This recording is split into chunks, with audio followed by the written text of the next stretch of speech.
لیکن نور کو کسی رسیوں میں جکڑا نہیں جا سکتا. اس نے کہا دروازہ بند ہو چکا ہے اور تم میرے قبضے میں ہو, تمہیں میری حاجت پوری کرنا ہوگی. وہ نوجوان تھا, اس نے کہا اچھا مجھے تھوڑی سی مہلت دیں, مجھے واش روم میں جانا ہے. اس کا ٹھیک ہے چلے. واش روم میں گئے, قضائے حاجت کی اور جو غلاظت تھی اس کو اپنے جسم پہ اور جسم پہ مل کے باہر آ گیا. جب اس خاتون نے دیکھا اس کو وہ یہ پاگل ہے, اس نے دھکا دیا اور گھر سے باہر نکال دیا.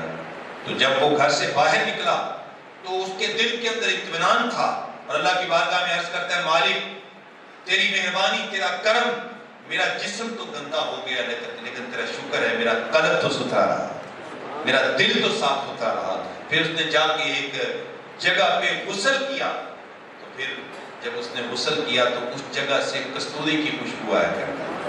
پھر جب اس کا انتقال ہو گیا تو لوگوں نے بتایا اس کی قبر سے بھی کستوری کی خوشبو آیا کرتی تھی, اس لیے کہ اس نے اپنے آپ کو, اپنی پارسائی کو بچایا.